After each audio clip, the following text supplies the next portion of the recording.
조용히 들어라. 너는 지금 우연히 이 말을 듣는 것이 아니다. 네 손에서 빠져나간 것 같던 돈의 감각, 설명할 수 없던 지연의 무게, 그리고 네 마음을 오래 눌러온 침묵이 한순간에 하나의 신호로 묶이고 있다.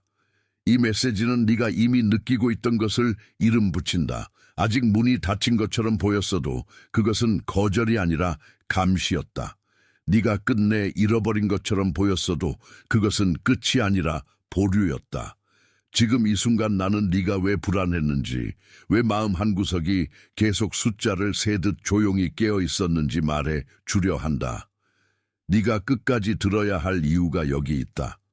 네가 붙잡고 있던 손끝에 아직 해석되지 않은 흐름이 남아있기 때문이다. 그리고 그것은 헛된 소란이 아니다. 그것은 되돌아오는 길의 첫 숨이다. 너는 요즘 지갑을 열 때마다 잠깐 멈춘다. 냉장고 앞에 서서 장을 계산할 때도, 은행 앱을 열어 잔액을 볼 때도 가슴 한쪽이 먼저 반응하고 손가락이 뒤늦게 움직인다. 방 안은 조용한데 머릿속은 시끄럽고 빚이 없는 날에도 어깨는 여전히 무겁다. 네가 앉아있는 의자, 침대 끝, 차 안에 정지된 시간까지도 그 무게를 알고 있다. 너는 아마 속으로 이렇게 말했을 것이다. 왜 이렇게 오래 걸리지? 그 말은 약함이 아니라 감각이다. 내 몸은 이미 무언가가 끊겼다가 다시 이어질 준비를 하고 있다. 그것은 단순한 초조함이 아니다. 내 속에서 잊히지 않는 질문이 아직 살아있기 때문이다. 사람들은 네가 그냥 예민하다고 말할지 모른다. 그러나 너는 잃어버린 것의 자리와 아직 오지 않은 회복의 자리를 함께 느끼고 있다. 그 차이는 작지 않다. 그것은 너의 영이 아직 무뎌지지 않았다는 증거다. 그래서 오늘의 말은 네가 가진 그 떨림을 설명할 것이고, 네가 왜 여기까지 버텼는지도 보여줄 것이다. 그리고 그 설명은 네가 다시 서는 방식까지 바꿔놓을 것이다. 지금 내게 일어나는 일은 우연한 막힘이 아니라 신호다. 돈이 머물렀던 시간, 손에 잡힐 듯 하다가 비켜간 기회, 답이 늦어져서 네가 멈춰선 그 순간들에는 하나의 선이 있다.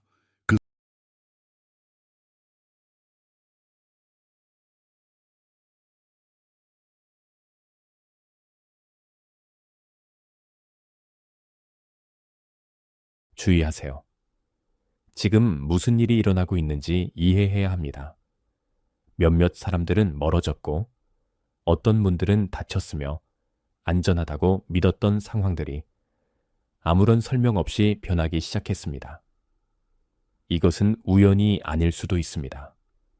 선택받은 자들의 비밀 프로토콜은 하나님께서 자신의 삶을 새롭게 정리하고 계신다고 느끼지만, 왜 이렇게 많은 상실과 침묵, 중단이 일어나는지 아직 이해하지 못하는 사람들을 위해 만들어졌습니다. 7단계를 통해 무엇을 놓아야 하는지, 무엇이 보호받고 있는지, 그리고 큰 변화 전에 어떤 신호가 나타날 수 있는지를 배우게 됩니다. 당신을 보호하기 위해 닫혔을지도 모르는 문을 억지로 열려고 하지 마세요. 이미 당신의 여정에서 역할을 다한 사람과 길에 계속 매달리지 마세요. 계속 붙잡는 것이 더 이상 믿음이 아니라 저항이 되는 순간이 있습니다. 지금 선택받은 자들의 비밀 프로토콜을 확인하세요. 이 영상 댓글 맨 위에 남겨두었습니다. 저는 너를 벌하기 위해 그어진 것이 아니라 너를 보존하기 위해 그어진 것일 수 있다. 성경에서 씨앗이 땅에 묻히는 시간은 사라짐이 아니라 감춰짐이었고, 감춰짐은 종종 열매보다 먼저 왔다. 너의 일상도 그와 비슷하다. 은행 문자 하나에 가슴이 내려앉고 계산기 위 숫자가 말없이 너를 바라보는 날에도 하늘은 아무 말도 하지 않는 것처럼 보인다. 그러나 침묵은 비어 있음과 다르다. 침묵은 준비 중일 수 있다. 너는 지금 그 차이를 배우고 있다. 너는 곧 무엇이 지연이었고 무엇이 보호였는지 알아차리게 될 것이다.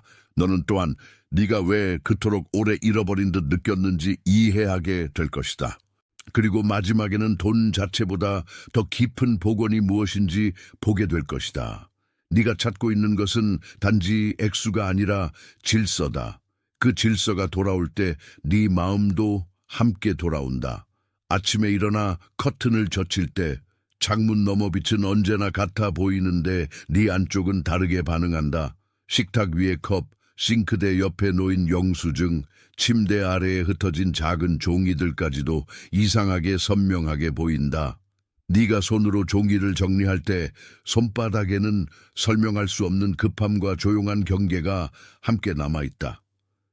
네가 커피를 마시며 앉아있을 때도 네 마음은 이미 다음 계좌를 떠올리고 다음 가능성을 계산한다. 그러나 그 계산 속에는 두려움만 있는 것이 아니다. 어떤 부분은 정리의 감각이고 어떤 부분은 돌아올 것을 기다리는 감각이다. 너는 이것을 아직 완전히 부를 이름이 없어서 멈춰 서 있다. 이건 왜 이렇게 반복되지? 내 안에 그 질문은 네가 아직 무뎌지지 않았다는 표시다. 반복은 때로 벽이 아니라 문을 두드리는 손이다. 네가 들여다보는 평범한 부엌과 조용한 아침 식탁이 바로 그 문이 된다.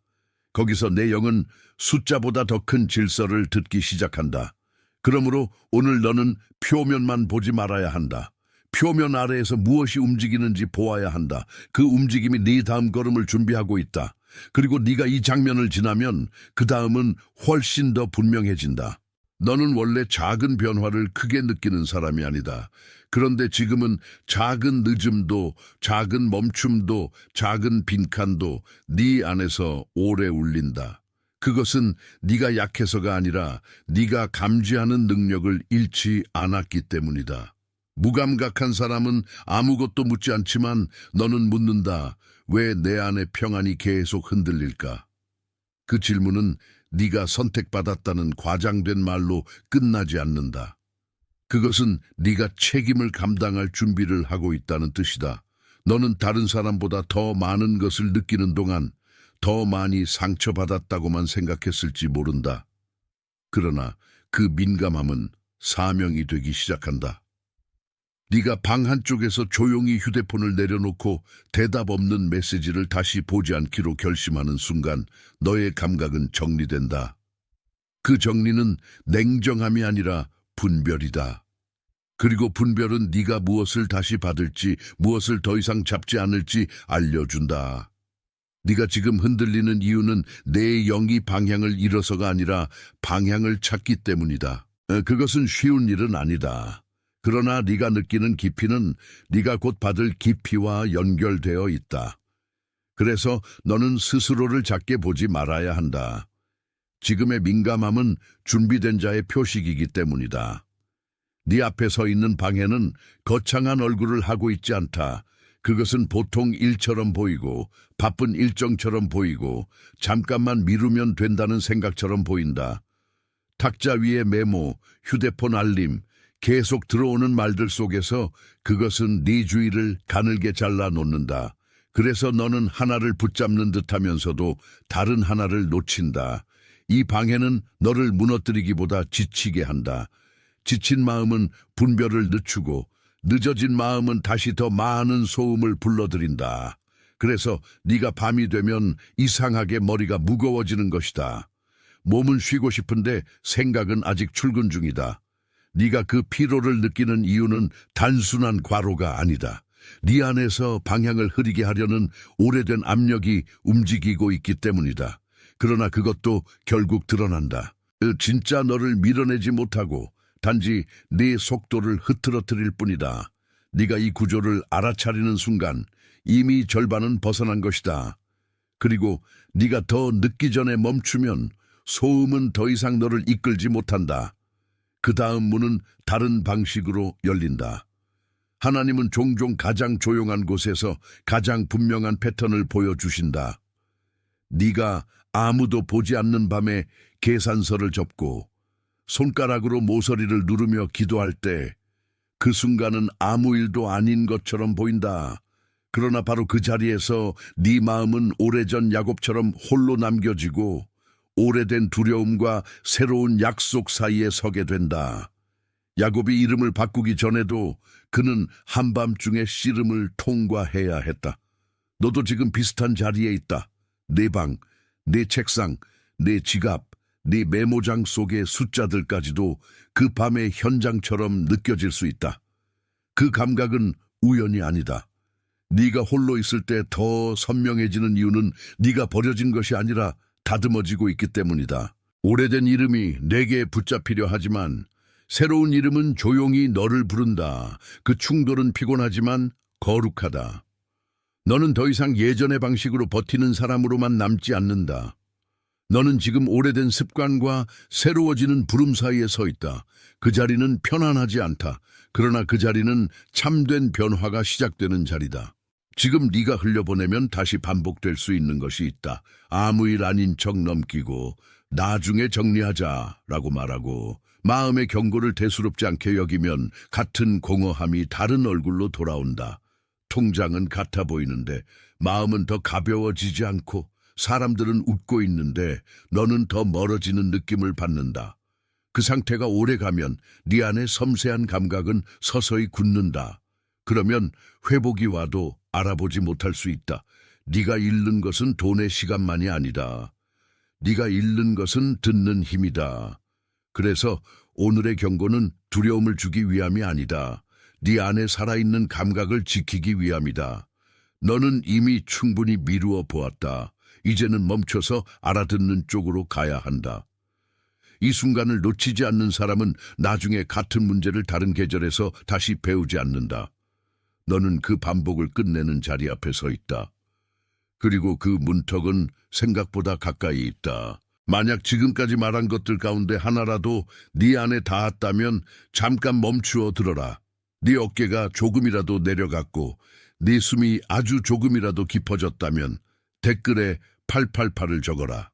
그 숫자는 마술이 아니라 조용한 동의의 표식이다. 내 손가락이 그 숫자를 적는 순간 네 안의 영은 나는 들었다 라고 말하는 것이다. 그리고 그것은 작은 합의처럼 보여도 실제다. 888을 적고 다시 내게 돌아와라. 이 짧은 응답은 네가 혼자가 아니라는 표시다. 네가 지금 붙잡는 것은 숫자가 아니라 흐름의 인정이다. 그것은 네가 이 메시지를 스쳐 지나가지 않았다는 증거다. 그리고 네가 돌아오면 우리는 더 깊은 층을 보게 된다. 표면의 늦음 아래의 숨은 질서를 보게 된다. 그러니 서두르지 말고 그러나 가볍게 넘기지도 말아라. 이 표시는 네가 다음 문장으로 건너가기 위한 작은 문이다. 너는 이미 그 문 앞에 섰다. 지금부터는 사건의 바깥이 아니라 안쪽을 보아야 한다. 돈이 붙잡혀 있던 시간보다 더 깊은 곳에는 내 마음의 습관이 있다. 너는 답을 기다리면서도 동시에 모든 것을 직접 쥐고 싶어 했을 수 있다.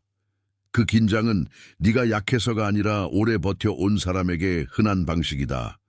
책상 위에 종이와 휴대폰, 그리고 가끔 덜컥 내려앉는 가슴은 그 습관을 드러낸다. 네가 밤에 침대에 누워 천장을 볼 때 네 생각은 자꾸만 내가 더 해야 하나로 돌아간다. 하지만 그 질문이 늘 옳은 것은 아니다. 어떤 때는 더 하는 것이 아니라 놓는 것이 순종이다. 네가 붙들고 있는 통제감은 안전처럼 보이지만 실제로는 숨을 얕게 만든다. 그래서 너는 쉬는 순간에도 쉬지 못한다. 영은 더 조용한 방식으로 말하고 몸은 그 조용함을 먼저 알아듣는다. 네가 자꾸 불안과 분별을 헷갈리게 되는 것도 그 때문이다. 그러나 헷갈린다고 해서 잘못된 것은 아니다. 그것은 분별이 성숙하는 중이라는 뜻이다. 이제 너는 소란이 아니라 평안의 결을 배워야 한다. 그 결을 배우면 다음 문이 보인다. 네가 붙잡아온 핵심은 사실 돈 자체가 아닐 수 있다. 그것은 인정받고 싶은 마음, 늦어질 때마다 스스로를 의심하는 습관, 그리고 통제하지 않으면 무너질 것 같은 두려움일 수 있다. 이 뿌리는 소리 없이 깊다. 그래서 사람은 늘 바쁘게 움직이는데도 안심하지 못한다. 너도 그런 날이 있었을 것이다. 집 안에서는 아무 일도 없는데 내 속은 이미 경보를 울리고 있다. 이렇게까지 해야 하나? 라는 생각이 들면서도 멈추지 못한다. 그때 너는 상황을 붙들고 있는 것이 아니라 사실은 두려움을 붙들고 있는 것이다. 그러나 지금 드러나는 것은 너를 비난하려는 목적이 아니다. 오히려 네가 왜 반복해서 지치는지 설명하려는 은혜다. 두려움은 네 정체성이 아니다. 그것은 오래부터 있었던 습관일 뿐이다. 습관은 진리를 가장한 채 오래 머물 수 있다. 그렇기 때문에 지금의 깨달음이 중요하다. 네가 뿌리를 알면 열매에 속지 않게 된다. 그리고 네가 뿌리를 알면 다음 선택이 달라진다. 너의 마음은 생각으로는 괜찮다고 말하면서도 몸은 먼저 반응할 때가 있다. 계산을 시작하면 숨이 얕아지고 사람 앞에서는 괜찮은 척하지만 혼자 있을 때 눈이 피로해진다. 이런 차이는 무시할 수 없다. 네 안의 생각은 아직 더 버틸 수 있어 라고 말하고 몸은 아니 이제 멈춰야 해 라고 말한다. 영은 그 둘 사이에서 더 조용한 음성으로 방향을 제시한다. 그 음성은 서두르지 않는다. 그것은 네가 안전과 소음, 평안과 압박을 구분하도록 돕는다. 그래서 네가 요즘 누군가의 말 뒤에 이상한 압박을 느꼈다면 그것은 과민 반응만은 아니다. 네 내면이 이미 조정을 시작한 것이다. 네가 침대에 앉아 두 손을 맞잡고 있을 때 그 긴장은 단순한 피로가 아니라 분별의 과정일 수 있다. 물론 모든 불편이 영적인 신호는 아니다. 그러나 모든 신호를 무시하면 내 몸은 더 큰 소리로 말하기 시작한다. 지금은 그 전에 들을 시간이다. 너는 생각을 억누르지 말아야 하지만 생각이 전부라고 믿어서도 안 된다. 그 사이에 좁은 길이 있다. 그리고 그 길이 네 회복을 지킨다. 모든 공간이 너를 해롭게 하지는 않지만 모든 공간이 지금의 너를 살리는 것도 아니다. 어떤 대화는 네 마음을 넓히지 않고 오히려 더 조급하게 만든다. 어떤 방은 조용해 보여도 네 어깨를 더 올리게 만든다. 어떤 사람은 아무 말 없이도 너를 예전의 방식으로 끌어당긴다. 너는 그것을 차갑게 판단할 필요는 없지만 분명히 알아차릴 필요는 있다. 분별은 상대를 미워하는 기술이 아니라 네 영을 지키는 지혜다. 네가 어느 자리에서 유난히 피곤해지는지 기억해 보아라. 어느 말끝에서 숨이 막히는지도 기억해 보아라. 그런 자리는 경고등이 아니라 정보다. 그 정보는 너를 고립시키지 않고 너를 정돈한다. 너는 이제 모든 손길을 다 받아들이는 사람이 아니다. 너는 네 마음을 보호할 줄 아는 사람이 된다. 그 변화는 외로움처럼 보일 수 있다. 그러나 실제로는 자유에 가까운 질서다. 네가 이 구분을 배울 때 불필요한 소음은 네 삶의 중심에서 밀려난다. 그리고 중심이 비워져야 진짜 돌아올 것이 들어온다. 방해는 언제나 너를 직접 공격하지 않는다. 그것은 네 하루를 짧게 쪼개고 작은 급함으로 채우고 더 중요한 것을 뒤로 미루게 만든다. 아침에 한 번, 오후에 한 번, 밤에 한 번, 너는 다시 끌려간다. 메모를 쓰려다 휴대폰을 보고 기도하려다 알림을 보고 쉬려다 또 해야 할 일을 떠올린다. 그렇게 하루는 네가 원한 방향이 아니라 네가 반응한 방향으로 흘러간다. 이 전략은 단순하다. 지치게 하면 듣지 못한다. 듣지 못하면 순종하지 못한다. 순종하지 못하면 같은 자리에 머문다. 그러나 네가 오늘 그 구조를 알아차린다면 그 구조는 힘을 잃는다. 네가 바쁜 척하며 실제로는 머무르고 있었다는 사실을 인정하는 순간이 필요하다. 그 인정은 패배가 아니다. 시작이다. 네가 정신없이 움직이던 손을 멈추는 그 순간 소음은 더 이상 주인이 아니다. 그리고 그때 네 안에 진짜 목소리가 다시 들리기 시작한다. 이제 너는 더 이상 흘러가는 대로만 살 수 없다는 것을 알고 있다. 마음 한편에서는 이미 오래전부터 정리하고 싶어 했고 다른 한편에서는 바꾸는 것이 무서웠다. 그래서 너는 계속 문턱에 머물렀다. 그러나 문턱은 머무는 곳이 아니라 건너는 곳이다. 네가 지금 그 사실을 인정하면 오래 붙잡고 있던 타협이 힘을 잃는다. 이 정도면 괜찮아 라고 말하던 입술이 조용해진다. 네가 반쯤 이해한 채 머물던 자리에서 한 발 내디딜 때 영은 그 걸음을 기억한다. 아무도 보지 않지만 그 걸음은 기록된다. 그리고 그 기록은 네가 나중에 후회하지 않도록 돕는다.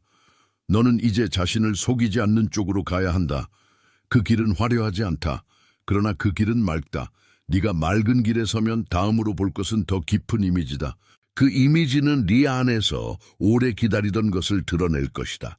이제 하나의 그림만 붙들어 보자. 오래 닫혀있던 창고의 자물쇠처럼 보였던 것이 사실은 보관이었다고 생각해 보아라. 그 안에는 쓸모없는 것이 아니라 아직 꺼내지 않을 것이 놓여 있었다.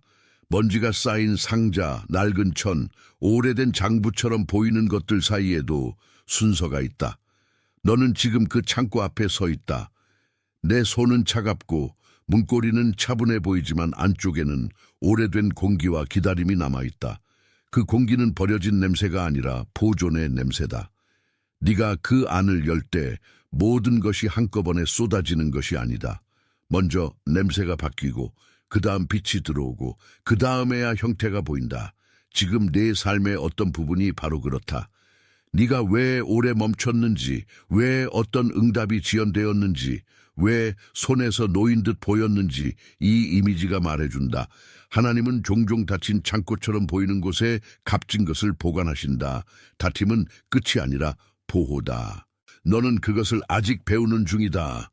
그리고 이 그림을 이해하면 네가 겪은 정지의 의미가 바뀐다. 더 이상 결핍만 보지 않게 된다. 너는 보관의 질서를 보기 시작한다. 오래전부터 이 자리는 너무 조용해서 죽은 것처럼 보였을 수 있다. 그러나 정체처럼 보인 것은 사실 덮임이었다. 상자 위에 천, 문틈에 먼지, 빛을 막는 나무판처럼 어떤 것들은 살아있는 것을 숨겨준다. 네가 그 시간을 견디는 동안 보이지 않는 곳에서는 내용이 손상되지 않도록 지켜지고 있었다. 너는 그 사실을 잊고 있었을지 모른다. 그래서 늦음이 오면 늘 버려짐이라고 해석했다. 하지만 지금 그 해석은 뒤집힌다. 네가 마음속에서 느낀 이건 끝난 걸까? 라는 질문은 사실 다른 질문으로 바뀌고 있다. 이건 아직 덮여 있는 걸까? 그 질문은 너를 절망에서 건져 올린다.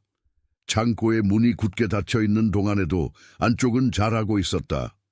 네가 보지 못했다고 해서 아무 일도 일어나지 않은 것은 아니다. 오히려 보지 못했기에 더 잘 보존되었다. 그 긴장은 피곤하지만 그 안에 보호가 있다. 네 삶의 몇몇 다짐도 바로 그런 방식이었다. 그것들은 너를 가두기 위해서가 아니라 너를 지키기 위해 있었다. 이제 너는 그 보호의 냄새를 맡을 수 있다. 문이 조금 열리는 순간 공기가 먼저 움직인다. 그 다음 먼지가 일어나고 빛이 모서리를 따라 들어오며 내 눈은 그제야 내부를 이해한다. 네 삶도 비슷하다. 아주 작은 변화 하나가 오면 네 마음은 전체를 다시 읽기 시작한다. 예전 같으면 보지 못했을 질서가 보이고 예전 같으면 그냥 버렸을 감각이 다시 살아난다. 그것이 이 창고의 신비다. 보관은 정지처럼 보이지만 실제로는 보존된 움직임이다. 너의 손이 닿지 않았던 시간은 무의미하지 않았다. 손이 닿지 않았기에 손상되지 않은 부분도 있다. 네가 원망했던 늦음은 때로 손상을 막는 벽이었다. 물론 그 벽은 답답했다. 그러나 답답함이 곧 실패는 아니다. 그 벽이 없었다면 너는 지금보다 더 많이 잃었을 수도 있다. 그래서 지금 내 마음속에 들려오는 소리는 패배의 소리가 아니다. 문이 여는 소리다. 그 소리는 매우 작을 수 있다. 그러나 작아도 진짜다. 네가 그 소리를 믿는 순간 창고는 더 이상 감옥이 아니다. 그것은 기다림의 방이 된다. 너는 이 이미지 앞에서 이제 더 이상 같은 질문만 반복하지 않는다. 왜 늦었는가만 묻던 입술이 무엇이 지켜졌는가를 묻기 시작한다. 그 질문은 너를 바꾼다. 네가 보기에는 무너지던 것들이 사실은 보존되고 있었고 네가 잃은 것처럼 보이던 것들이 다른 형태로 놓여 있었을 수 있다. 그러니 이 창고 앞에서 두려움을 더 키우지 말아라. 네가 들여다보아야 할 것은 공포가 아니라 순서다. 순서가 회복되면 네가 붙잡지 않아도 필요한 것이 제자리를 찾는다. 네가 지금 배워야 할 문장은 이것이다. 다침은 끝이 아니다. 때로는 가장 깊은 보호다. 그 문장은 네 가슴에 남아야 한다. 왜냐하면 너는 앞으로 다시 비슷한 다침을 만나더라도 전보다 덜 흔들릴 것이기 때문이다. 네가 이해한 순간 창고는 더 이상 내 적이 아니다. 그것은 내 편이었던 시간을 증언한다. 그리고 그 증언은 다음 움직임을 부른다. 이제 그 오래된 창고의 문이 다시 조금 더 움직인다. 손잡이가 흔들리고 안쪽에서 오래 눌려있던 공기가 한 번 크게 숨을 쉬는 듯하다. 네가 바닥에 서 있는 발바닥까지 그 진동이 닿는다. 너는 아직 전부를 보지 못했지만 이미 움직임을 느낀다. 그것이 중요하다. 아직 완전히 열리지 않았어도 열리고 있다는 사실이 내 몸에 먼저 닿는다. 네 어깨가 조금 내려가고 내 이마에 있던 긴장이 아주 조금 풀린다. 그것은 단순한 상상이 아니다. 변화의 기척이다. 네가 그 기척을 알아보는 순간 네 마음은 오래된 방어를 조금 내려놓는다. 그리고 그때 네가 해야 할 것은 억지로 문을 부수는 것이 아니라 기다림을 신뢰하는 것이다. 조용히 열리는 문은 더 오래 기억된다. 급히 깨진 문은 다시 잠기기 쉽다. 너는 지금 기다림을 새로운 방식으로 배운다. 그 기다림은 무력함이 아니라 준비다. 그리고 준비는 언제나 몸으로 먼저 느껴진다. 문이 열리는 그 미세한 순간은 네 안에서 감정의 흐름을 바꾼다. 손 안에 쥔 열쇠가 차갑게 느껴지던 것이 이제는 덜 무겁게 느껴진다. 방 안의 공기가 바뀌고 종이의 냄새와 오래된 나무의 냄새가 섞이며 너의 숨도 조금 달라진다. 너는 그 변화를 설명할 수 없어도 알고 있다. 이것은 끝이 아니라 전환이다. 창고 안의 것이 움직이기 시작하면 오래 머물던 오해가 먼저 흔들린다. 네가 붙잡고 있던 나는 잃었다는 해석이 조금씩 힘을 잃는다. 대신 나는 보존 중이었다는 이해가 들어오기 시작한다. 이 이해는 단지 위로가 아니다. 그것은 문을 여는 지혜다. 네가 그 지혜를 받으면 이전처럼 모든 침묵을 버려짐으로 읽지 않게 된다. 네가 모든 지연을 거절로 번역하지 않게 된다. 그 변화는 생각보다 깊다. 그리고 그 깊이가 다음 문을 열 준비를 한다. 지금 네가 느끼는 미세한 움직임을 가볍게 여기지 말아라. 그것은 네가 곧 직접 고백해야 할 진실을 향해 가고 있기 때문이다. 그 진실은 내 입술보다 먼저 마음에 닿는다. 이제 그 창고 앞에서 잠깐 멈추어라. 네가 본 것이 그냥 스쳐간 인상인지 아니면 내 속 깊은 곳에 실제로 닿았는지 확인할 시간이다. 만약 이 이미지가 네 안에서 조용히 문을 열었다면 댓글에 나는 본다를 적어라. 그것은 네가 환상을 따라간다는 뜻이 아니라 네가 지금 드러난 질서를 인정한다는 뜻이다. 네가 그 말을 적는 것은 내 눈이 아니라 네 영의 확인이다. 그리고 그 확인은 네가 어디에 서 있는지 기록한다. 나는 본다라고 적고 다시 내게 돌아와라. 이 작은 선언은 네가 더 이상 혼란 속에 머물지 않겠다는 표시다. 네가 본 것을 적는 순간 그것은 너의 내부에서 더 선명해진다.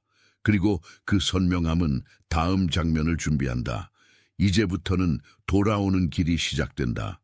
창고 앞에서 오래 서 있던 너는 이제 안에서 꺼내질 것과 함께 걷게 된다. 돌아오는 것은 물건이 아니라 질서다. 그 질서가 네 발걸음을 이끈다. 너는 지금 귀로 듣는 것보다 몸으로 받아들이는 중이다. 아침에 문을 열고 나갈 때 같은 복도와 같은 발걸음인데도 네 안의 결이 조금 다르다. 여전히 해야 할 일은 남아있고 여전히 해결되지 않은 부분도 있다. 그러나 전과 다른 점이 있다면 네가 그것을 더 이상 두려움의 언어로만 읽지 않는다는 것이다. 너는 내 삶을 한 번 더 정리할 수 있다. 서랍을 다시 열어보고 오래 미뤘던 메모를 정리하고 늦어졌던 대답을 조용히 기다리며 마음을 복잡하게 하던 목록을 덜어낼 수 있다. 이 모든 것은 거창한 행동이 아니다. 그러나 거창하지 않기에 진짜다. 하나님이 내게 주시는 질서는 종종 이런 방식으로 온다. 의자에서 일어나는 방식, 휴대폰을 내려놓는 방식, 더 이상 같은 걱정을 되풀이하지 않는 방식으로 온다. 내 손은 여전히 내 손이다. 그러나 이제 그 손은 흩어진 것을 붙잡기보다 정리하고 맡기는 쪽으로 간다. 그 변화가 바로 회복의 첫 모양이다. 아무도 크게 알아차리지 않아도 괜찮다. 중요한 것은 네가 알아차리는 것이다. 너는 이미 그 시작점에 있다. 네가 아침에 조용히 앉아있는 동안 네 숨은 예전보다 조금 더 넓다. 커피잔을 두 손으로 감싸주면 컵의 온기가 내 손바닥에 천천히 퍼진다. 그 온기는 단순한 감각이 아니라 방향의 감각이 되기도 한다. 너는 더 이상 즉시 답을 요구하지 않는다. 대신 조용히 지켜보는 법을 배운다. 그 지켜봄은 방관이 아니다. 성급함을 멈추는 실천이다. 네가 메모장에 해야 할 일을 적고도 바로 다시 걱정으로 뛰어들지 않는다면 그것은 작은 승리다. 네가 잠깐 창밖을 보고 바람 소리를 듣고 다시 마음을 정돈한다면 그것도 작은 승리다. 하나님은 네가 서두르는 걸음보다 정돈된 걸음을 더 자주 사용하신다. 그래서 너는 요즘 마음이 급해질 때마다 한 번 더 숨을 고를 필요가 있다. 고요는 비어 있음이 아니다. 고요는 방향이 다시 잡히는 자리다. 네가 그 자리를 배울수록 돌아오는 것들은 덜 흔들린다. 그리고 너는 더 이상 매 순간을 증명하려고 하지 않는다. 네가 해야 할 일은 보이는 것보다 더 깊은 질서를 신뢰하는 것이다. 그 신뢰가 네 삶의 습관이 되기 시작한다. 밤이 되면 네 손은 자꾸 휴대폰으로 간다. 그러나 이제 너는 모든 알림을 곧바로 열지 않는다. 한번 멈추고 네 안의 반응을 살피고 어떤 말이 너를 더 흩뜨리는지 본다. 그 짧은 멈춤이 내 삶을 보호한다. 너는 반응하는 사람에서 선택하는 사람으로 옮겨간다. 그 변화는 조용하지만 강하다. 네가 선택할 수 있다는 사실은 내 영이 아직 살아있다는 뜻이다. 예전 같으면 내 마음은 모든 문자를 곧장 의미로 해석했을지 모른다. 이제는 한 걸음 물러서서 본다. 그 한 걸음이 바로 분별이다. 하나님은 가끔 네가 즉시 달려가지 않도록 아주 작게 멈추게 하신다. 그 멈춤은 벌이 아니다. 보호다. 내가 누군가의 말에 흔들릴 때마다 즉시 달려가는 습관을 버리면 내 중심은 다시 자리를 찾는다. 그 중심은 사람의 반응보다 더 깊은 곳에 있다. 네가 그 깊이를 기억하면 겉의 소음은 덜 무섭다. 그리고 네가 밤에 휴대폰 화면 앞에서 한 번 더 숨을 고를 때 네 삶은 조금씩 정리된다. 정리는 단지 물건을 치우는 일이 아니다. 영의 공간을 되찾는 일이다. 네가 조용히 기도할 때 더 이상 큰 목소리가 필요하지 않다. 한숨 같은 기도, 짧은 고백, 이름을 부르는 것만으로도 충분할 때가 있다. 오랜 시간 버텨온 사람의 기도는 자주 길지 않다. 대신 진실하다. 주님, 저는 아직 여기 있습니다. 라는 마음 하나면 충분하다. 그 말은 패배가 아니라 자리 지킴이다. 네가 그렇게 말할 수 있을 때 너는 더 이상 결과를 밀어붙이는 사람이 아니다. 너는 맡기는 법을 배우는 사람이다.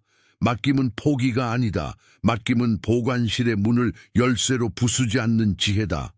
하나님이 여시는 문은 네가 억지로 흔들어서 생기는 것이 아니다. 그래서 오늘 네 기도는 단순해도 된다. 네 숨이 가쁘다면 잠깐 멈추고 네 손이 떨린다면 손바닥을 펴고 네 마음이 답을 조급해 한다면 기다림을 다시 드려라. 그런 기도는 조용하지만 힘이 있다. 네가 그 기도를 할 때 오래 닫혀있던 곳에 공기가 들어간다. 그리고 공기가 들어가면 죽어 보이던 곳에서도 변화가 시작된다. 네가 지키는 것은 체면이 아니라 연기다. 그 영이 숨 쉬면 네 삶의 다음 장면은 달라진다. 너는 그 차이를 곧 알게 된다. 이제 너는 더 이상 다침만 보지 않는다. 다침 뒤에 있는 보관과 보호를 본다. 그 통찰은 내 일상의 작은 순간들에서도 작동한다. 문이 바로 열리지 않아도, 관계가 즉시 해소되지 않아도, 필요하던 응답이 몇 번 더 늦어져도 너는 예전처럼 무너지지 않는다. 네가 이해한 만큼 네 마음은 덜 흔들린다. 이것은 놀라운 계시가 아니라 조용한 재정렬이다. 네가 재정렬될 때 지출도 말도 선택도 조금씩 달라진다. 네가 예전의 충동으로 반응하지 않는 것이 바로 보호다. 너의 걸음은 느려질 수 있다. 그러나 느려진 걸음이 더 분명할 때가 있다. 너는 이제 무엇이 너를 급하게 만드는지 알고 있다. 그래서 그 급함을 그대로 따르지 않는다. 이것이 너의 새 질서다. 너는 아직 전부를 회복했다고 말할 수는 없을지 모른다. 그러나 이미 방향은 바뀌었다. 그리고 방향이 바뀌면 네가 서 있는 방도 다르게 보인다. 그 다름은 실제다. 네 안의 문이 열린 만큼 바깥의 길도 보이기 시작한다. 이제 네 마음 한쪽에서 오래 준비된 응답이 움직인다.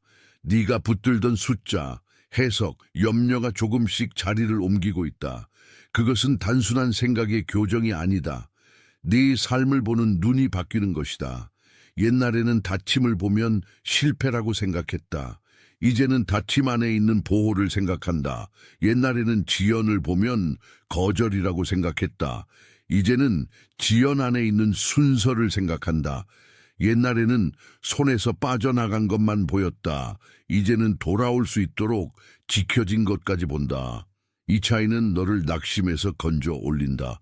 그리고 그 건짐은 네가 정말로 살아있다는 증거다. 창고는 더 이상 내 두려움의 이름이 아니다. 그것은 네가 아직 받지 않은 것들이 완전히 사라지지 않았음을 말하는 증언이다. 그래서 네 심장은 조금 더 차분해질 수 있다. 너는 지금 무엇이 비어 있는지가 아니라 무엇이 살아 있는지를 배우고 있다. 그 학습은 조용하지만 깊다. 그리고 그 깊이는 다음 순간에 더 큰 고백으로 이어질 것이다. 너는 지금까지의 흐름을 다시 떠올리게 될 것이다. 처음에는 늦음이었고, 그 다음에는 몸의 긴장이었고, 그 다음에는 관계와 공간의 압박이었고, 그 다음에는 창고처럼 닫혀있던 보호의 이미지였다. 그 모든 것이 따로 떨어진 조각이 아니었다. 하나의 길이었다. 너는 반응하고 멈추고 알아차리고 다시 해석하는 과정을 지나왔다. 그 과정 속에서 네 안의 오래된 두려움은 점점 소리를 잃었다. 대신 조용한 인식이 자라났다.